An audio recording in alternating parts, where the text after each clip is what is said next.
Hi guys, welcome to my channel and Learning Together. So if you do like this video, please hit the subscribe button and also press the bell icon for quick notification, and please don't forget to like this channel. So we will see today one important topic that is very important from the nursing point of view. So this device you might have seen in the ICUs for different purposes. So today we will see central venous catheter line care. So this central line, as it is means told, so the central line you have seen in patients who are in ICUs. So it is used for a variety of purposes. So we will see one by one in the coming slides.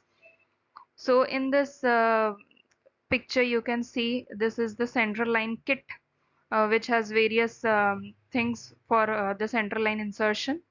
And here above you can see this is the central line site with dressing done. So like this only you have mainly seen the central line in the ICUs as well. So let's begin. So central venous catheterization placement was first described in the year 1929. And it was mainly used for as an experimental instrument for studying the cardiac physiology, and as well as an indispensable clinical tool. In the later on it was used for the treatment process as well. So this was given by Joshua Koilikov. So so this is a bit of a history about the central venous catheter. So coming to its definition, central venous catheter or CVC or central venous line or whatever name, central line or central venous access catheter. So it is a catheter that is placed into a larger vein. Okay, we have seen peripheral lines where cannulas are placed. So those are very small lines, and those are peripheral lines. So but CVC, central venous catheter, as the name suggests, it is present centrally, means in the large veins it is present, and it is also a form of venous access. An intravascular device that terminates at or close to the heart or one of the great vessels. So it mainly, whenever it is inserted, it rests close to the heart or one of the great vessels, that is superior vena cava. Okay. So coming to the uses of CVC, so there are different uses which are there. So first one is difficult peripheral venous access. So if the central venous catheters may be placed whenever the patient does not have good venous access, okay, or you are not able to gain proper venous line. So in those cases, CVC can be considered, or the patient is obese or having scarred veins from prior cannulations, or if the patient is agitated. So in those cases, peripheral venous access can be considered. Difficult peripheral venous access, if it is there, so CVC can be considered. Then delivery of certain medications or fluids. So certain medications are there like vasopressors or inotropes, which can't be given through peripheral veins because those are very hard. Means it can cause necrosis in the underlying tissues if it is given peripherally. So in those cases, we may consider CVC. So example is like norepinephrine, vasopressin, phenylephrine. So these are vasopressors. So they cause vasoconstriction, and it can cause tissue necrosis if it is given through peripheral line. So in those cases, we consider placing CVC. Or chemotherapeutic agents, then hypertonic saline, so which are damaging to the peripheral veins, and therefore we need a placement of central line. And additionally, catheters with multiple lumen. So the central lines have multiple lumens through which we can administer the drugs, okay, separately. If we need for any blood administration or blood sampling or certain medications which are has to be given, means solely through one line like vasopressors or inotropes. So because of his multiple lumens, we have a more advantage of giving multiple drugs or multiple medications can be given through it. Then prolonged intravenous therapies, like those therapies which are used for an extended periods, like long-term parenteral nutrition like TPN or intravenous antibiotics, can be given through the central line. Then specialized treatment like hemodialysis, plasmapheresis, transvenous cardiac pacing, or invasive hemodynamic monitoring like pulmonary artery catheterization also requires central venous access. So hemodialysis catheter, which is there, so which is also placed in the means in the central line, means in the larger veins. So it is also considered as a means central venous catheter only. But if it is solely placed for hemodialysis, so it is separated out, means it is only used for hemodialysis, no other means not used for any kind of medications if the purpose is for hemodialysis only. Coming to its indications and contraindications, so we can't put central line for every patient. So there should be some indications for that, because every invasive line which we are means and is there in the patient has a high chances of having infections. So we should have a clear indications for the central line placement, like central venous pressure monitoring. Some patients need CVP monitoring, or volume resuscitation has to be given, or if the patient is having cardiac arrest. So in those cases, peripheral venous access may not be sufficient. In those cases, we can put a central line immediately. Lack of peripheral access if it is there, or infusion of hyperalimentation. Hyperalimentation means if the patient is on TPN, that is parenteral nutrition if the patient is on. So in those cases, we have to put a central line. Then infusion of concentrated solutions like chemotherapeutic agents, then hypertonic salines. Okay, so in those cases, we need a central line. Then placement of transvenous pacemakers. If a patient has a need for pacemaker, transvenous pacemaker, then also central venous line can be put. Then cardiac catheterization, then pulmonary angiography. For this purpose also central venous line is used. Contraindications like if the patient is uncooperative. Okay, if the patient is not cooperative enough, so in those cases it is contraindicated. Then uncorrected bleeding diathesis. Okay, if the patient has certain bleeding problems, so in those cases also we can't, like if the patient has thrombocytopenia, or if the APTT INR is deranged, so in those cases we can't have a central line because it can cause bleeding in the patient. Then skin infection over the puncture site, or distortion of the anatomic landmarks from any reason. So if any congenital abnormalities are there, or any uh, other means anatomical means problem is there in the patient, so where the landmarks may not be proper for the insertion, so in those cases we should not put the central line. If the patient has pneumothorax or hemothorax on the contralateral side, so suppose in the left side there is a pneumothorax in the patient, so we don't want a central line to be placed, because in central line also there is high chances that the patient can have pneumothorax. So if one of the lung is compromised, we don't want the other lung to be compromised. So we will see some other alternatives for giving the medications other than the central line. Then hemothorax or hemothorax, pneumothorax, anything which is there on the contralateral side, we should not put a central line on the other side, because it can cause, means by chance if injury is there, so the patient can land up in patient can have death. Then coming to the relative contraindications like positive end expiratory pressure in mechanical ventilation. So if the patient has a high PEEP, patient is on a high PEEP, mechanically ventilated. So in those conditions, so the venous return may not be proper. So in those cases, means it should, means it is a relative contraindication. We may or may not put, based upon the condition of the patient. We have to put the central line. If there is only one functioning lung, so as I have told, if there is a pneumothorax or hemothorax, or if the patient has only one functioning lung, but we need means emergently it is needed that we have to place a central line, then we can consider in the patient. So these are some of the indications and contraindications for central line. So coming to the different sites where the central line is placed. So like internal jugular vein or subclavian vein or PICC line, that is the basilic vein, or the femoral vein. So these are some of the central lines where these catheters are placed. So these are called central line because these veins lie centrally in the body, okay, in the central part, and these are the peripheral lines. Okay, so as these are centrally, these veins are placed, so these are called central line, and the catheters which are inserted, these are called central venous catheters. So these are some of the larger veins in which the catheters are placed.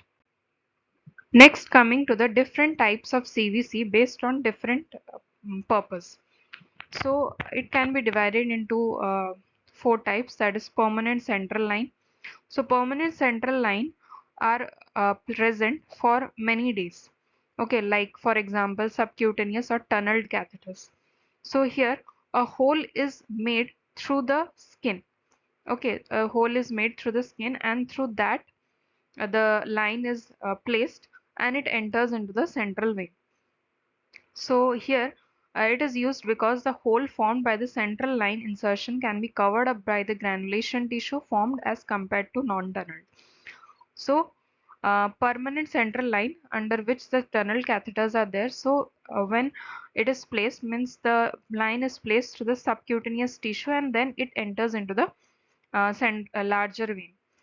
So and it has less chance of infection because if after removal granulation tissue is formed, and there are means it gets sealed off, including the tunnel dialysis catheter, example like Hickman, Broviac, Grossong. So these are some of the dialysis catheters which are means placed by the this route, means these are the tunnel catheters. So there a Dacron cuff will be placed on the subcutaneous tissue or on the skin, and the catheter will get tunneled and it will enter into the large vein. Then another type is implanted catheters, that are ports.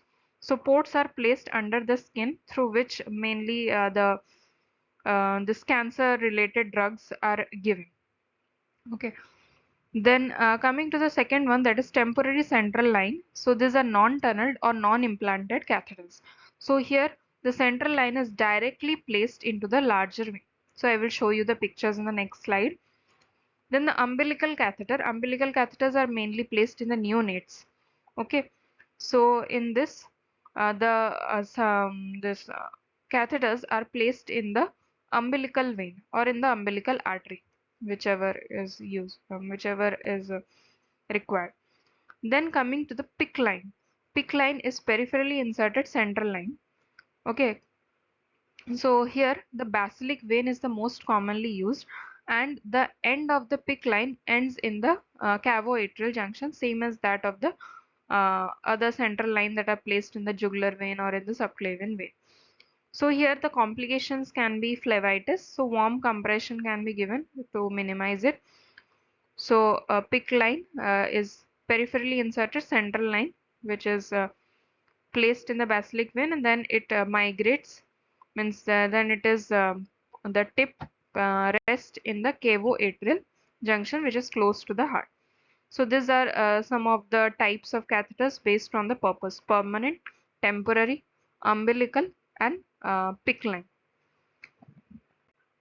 Next, coming to different types of central line based upon the tip. Okay, so some catheters are open-ended, some are closed-ended. So in open-ended, the catheter is open at the distal tip. Okay, the catheter will be open at the distal tip, it is open, and the catheter requires clamping.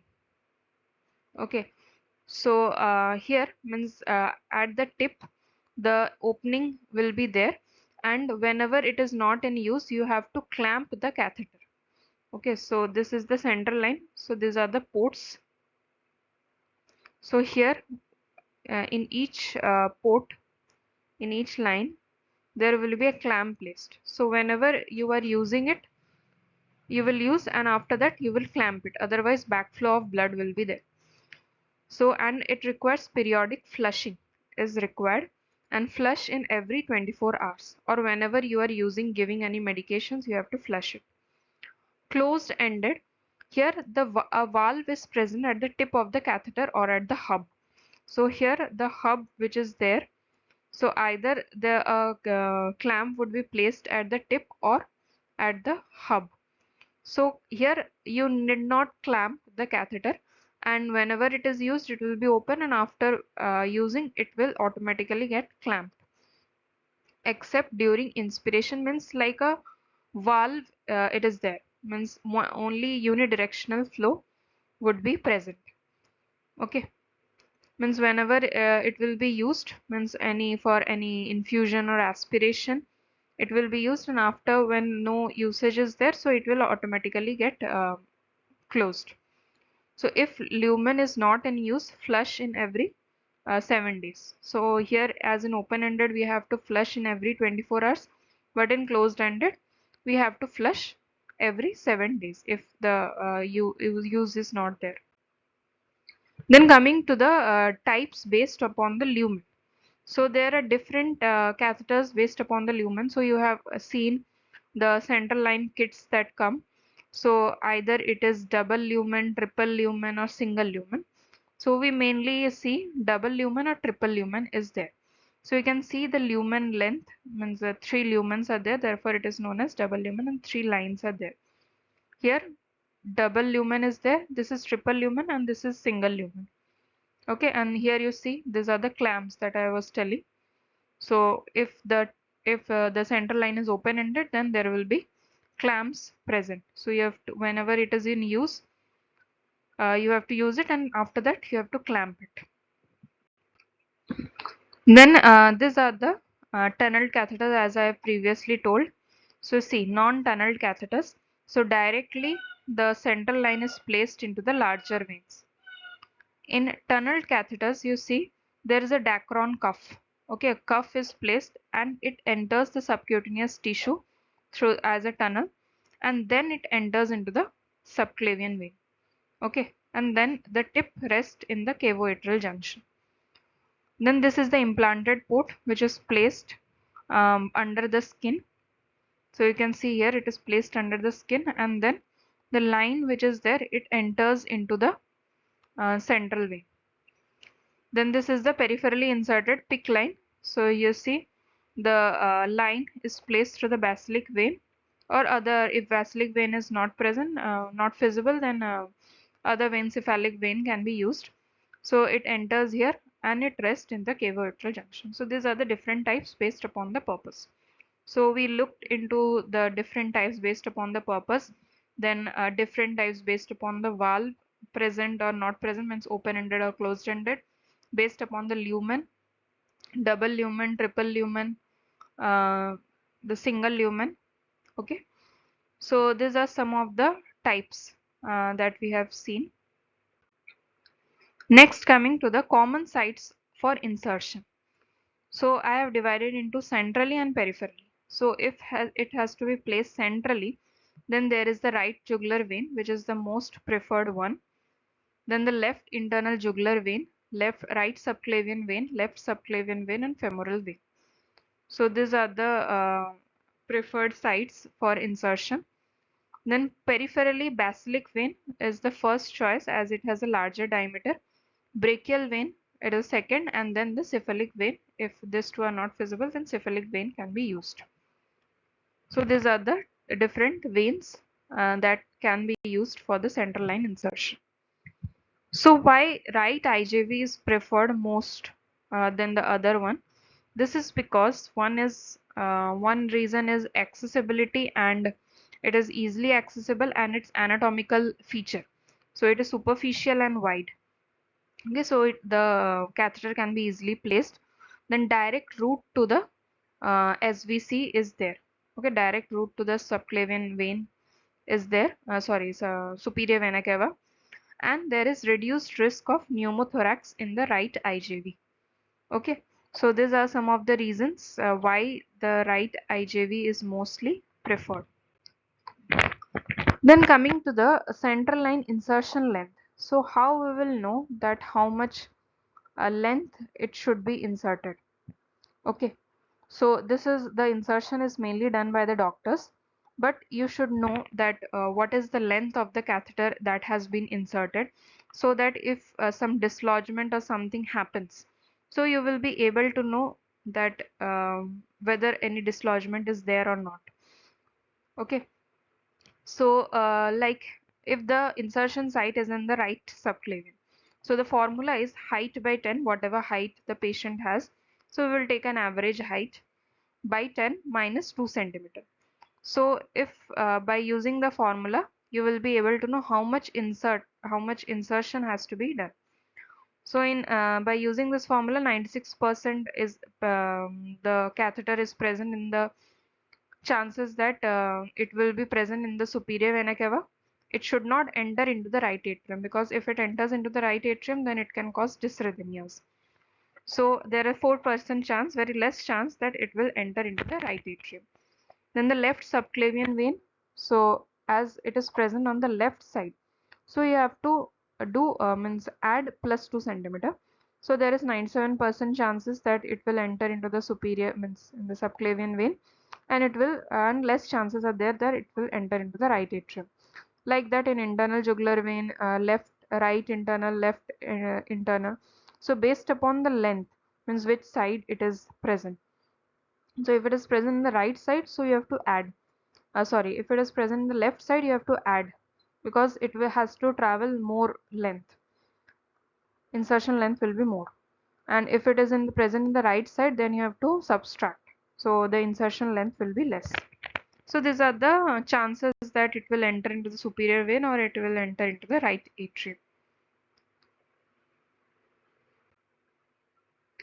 So insertion points of central venous catheter, you see, the if it is present in the right internal jugular vein, the insertion length will be, this is an average, 15 centimeter. If the subclavian right side, if it is there, then it will be 14 centimeter. If it is on the left side internal jugular vein, 18, more length will be there, and vein subclavian left side, then it will be 17. So this is the insertion length. Okay.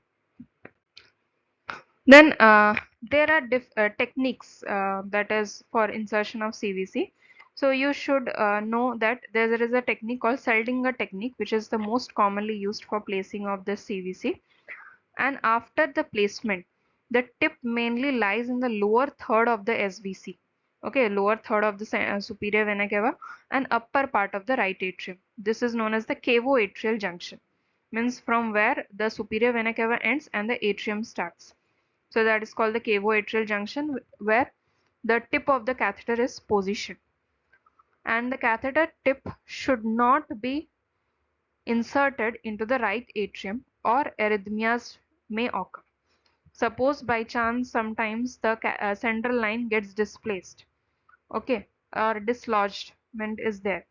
So in those cases, you should not attempt to insert the catheter, because if it is inserted and it enters into the right atrium, then it can cause fatal arrhythmias in the patient. So always be careful.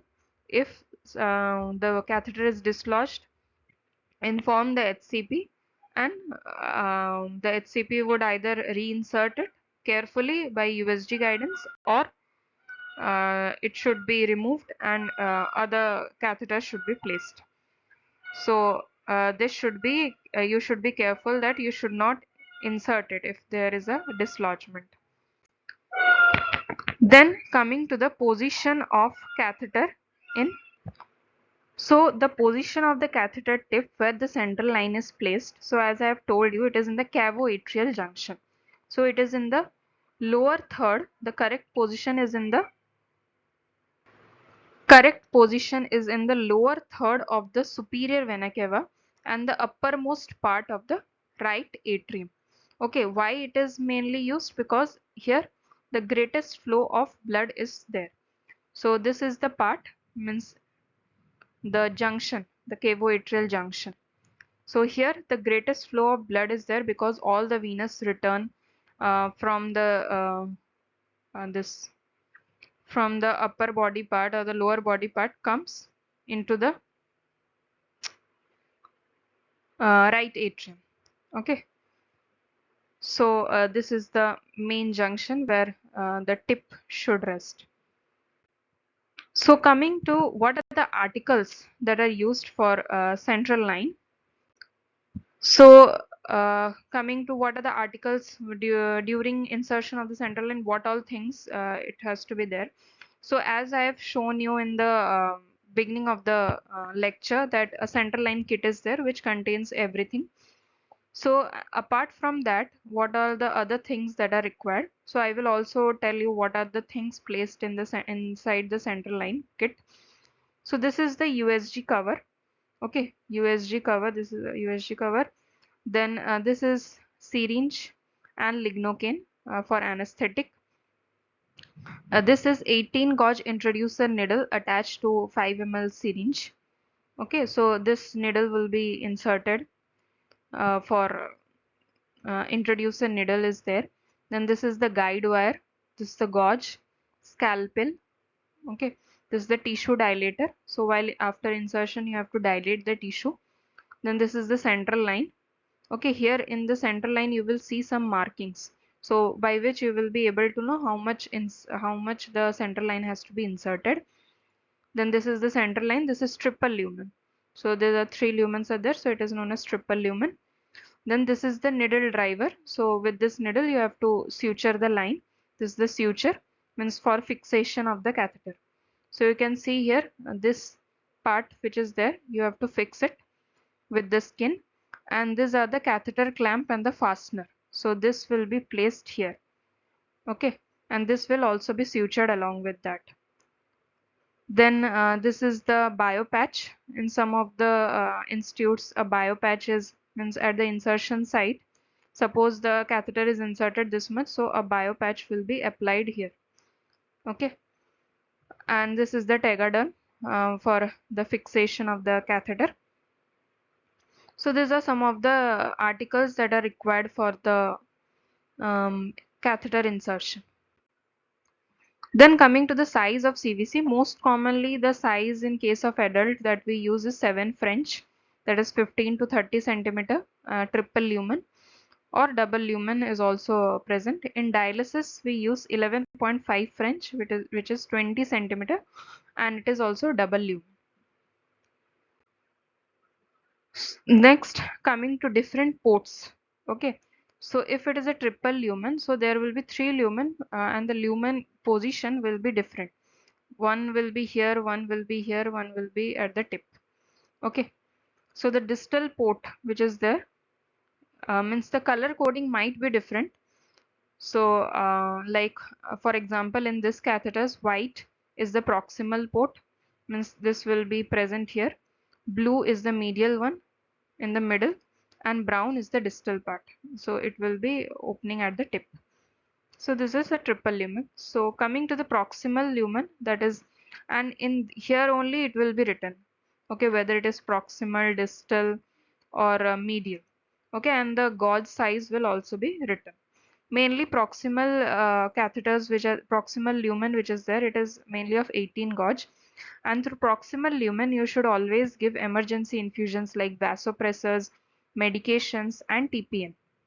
Okay, so why vasopressors are mainly given through the proximal line? Because if you give it in the distal line, what will happen? Whatever medications or any fluids that you are giving through the proximal, suppose in the proximal port you have given some fluids.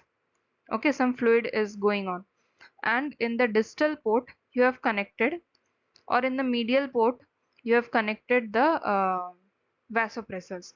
So what will happen? All the medications or any fluid that you are giving through this proximal port, so this will flush the medications which are being given through the medial or distal port.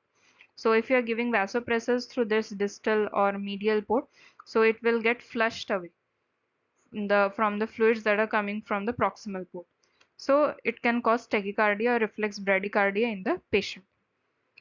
So next is distal port that are 16 gauge.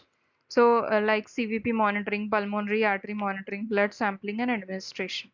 So it is bigger in size.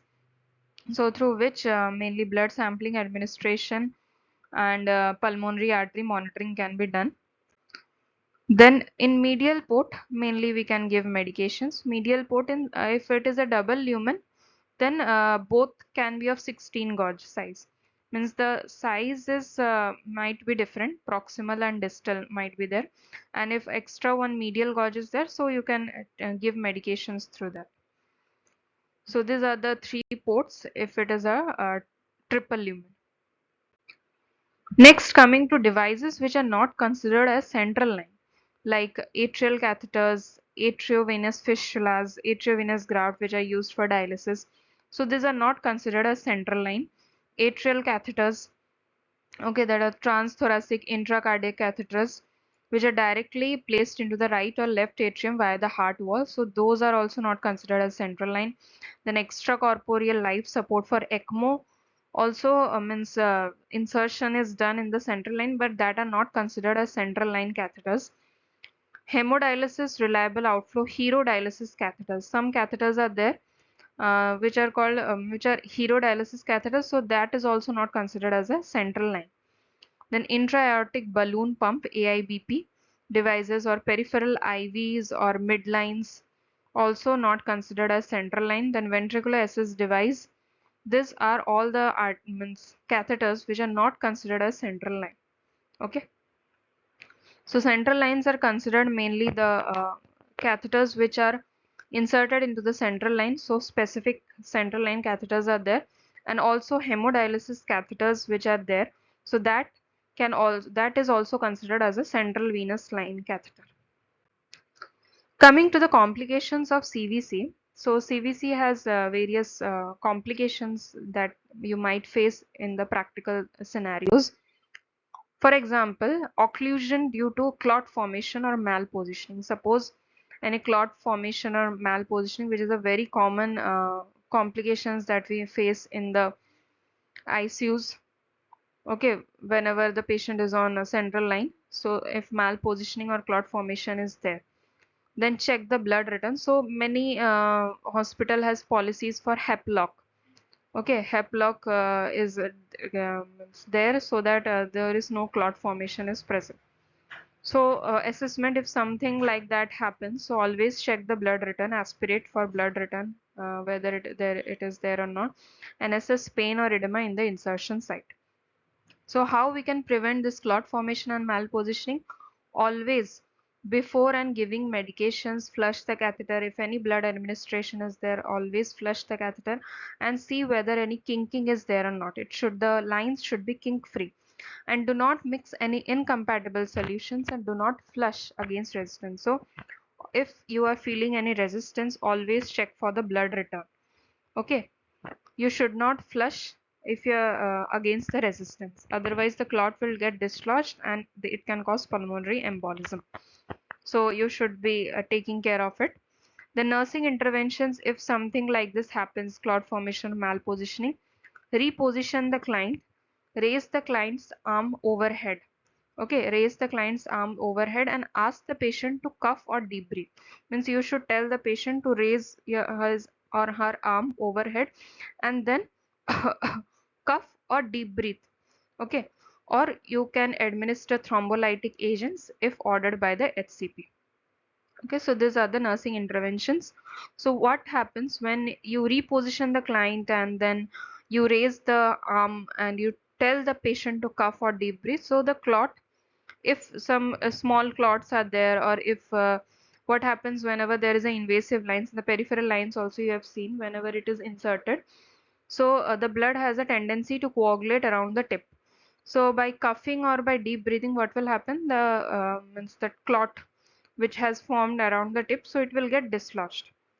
Okay, so so after that means the clot means then you can check for the blood return. Okay, or if any thrombolytic agent has to be given, it should be given. Then catheter damage or breakage if it is there. So assess the site and tubings for leaks, tear, pinhole by flushing. So sometimes what happens, there may be some manufacturing defect in the catheter. So always assess the site if any leakage is there, or the tubings from where any leakage or tear is there.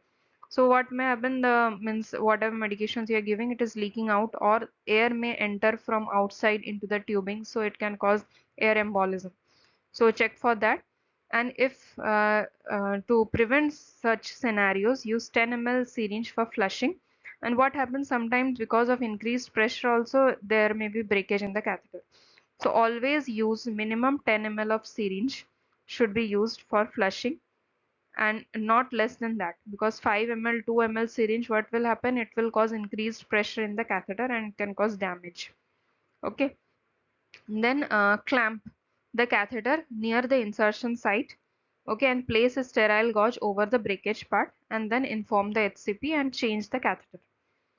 And one more thing I forgot to tell, in occlusion due to clot formation, suppose clot formation is there, any thrombolytic agent can be used, or you can also use HEP flush. Okay, in a 10 ml syringe, like in ABGs, we are taking means heparin flushing we are doing in the syringe. So like that only, in 10 ml syringe, we can take heparin, we can flush the syringe, and then take 10 ml of normal saline or sterile water, whatever is available. You have to take it, and then you can flush the line, so that any clot, if it is there, so it can get cleared. So next complication is infection. So infection is a very common complications that we see. So for that, nursing care is very much important. Assess the pain, edema, redness, tenderness in the site, insertion site, and monitor the WBC results. You have to see whether any increase of WBC's TLC count is there or not. And prevention is follow aseptic technique while administering medications, administering any blood. Okay, always use aseptic techniques. Then blood culture to be obtained. If you see any signs of infection, blood culture should be obtained with help of sterile technique. And specific antibiotics should be started for organism specific after the result come, or empirically also you can start.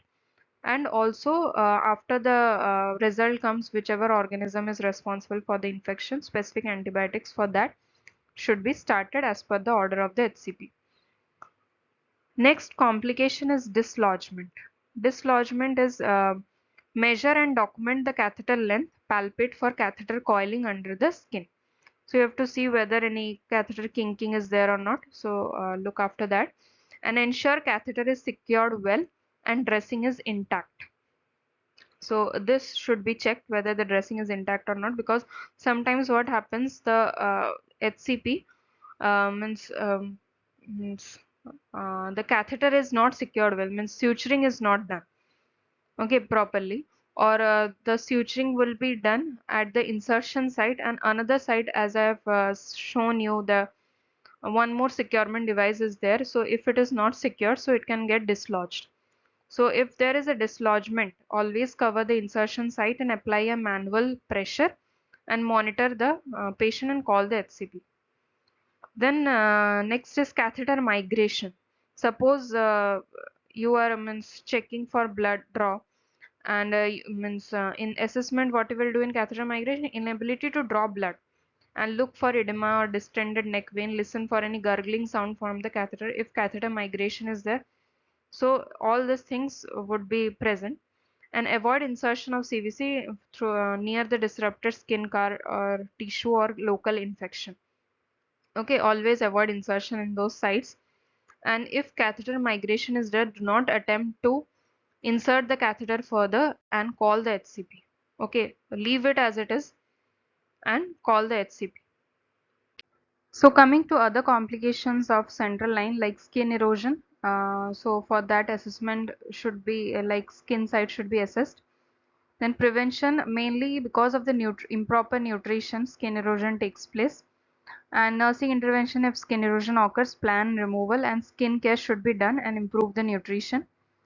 Next is air embolism, which is a very life-threatening complication. So if the patient lands up in air embolism, so patient might have dyspnea, continuous cough, chest pain, seizures, loss of consciousness, altered mental status, hemiparesis might be there.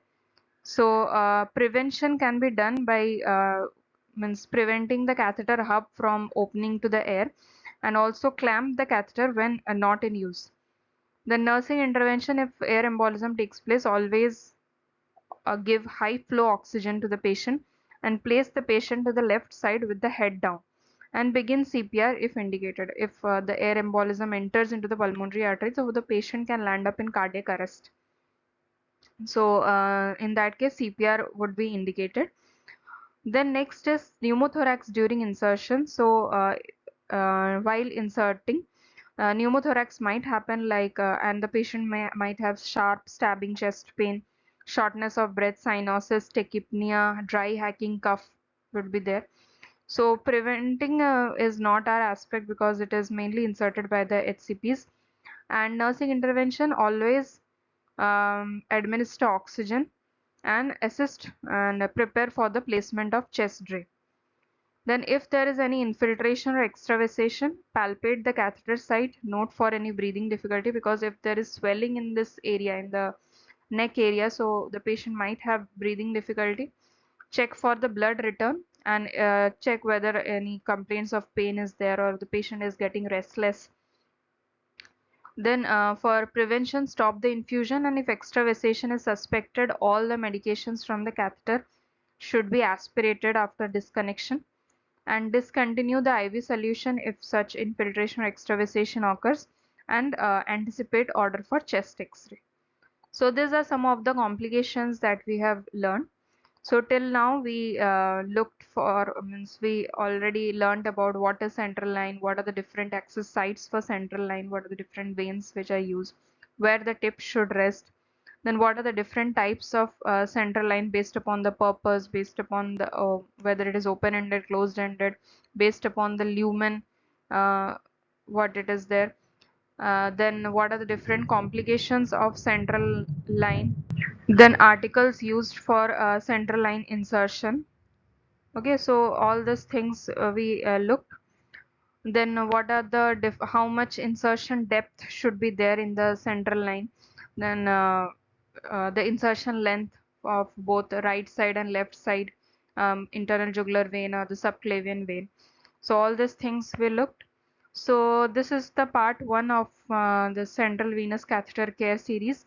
So in the next video we will look into different, what are the different steps for central line care, then what are the and different means how to remove the central line when its purpose is over. So all the other stuffs we will see in the next video. So if you do like this video, please hit the subscribe button and also like this channel and press the bell icon for quick notifications. So I hope you liked this video. So have a good day.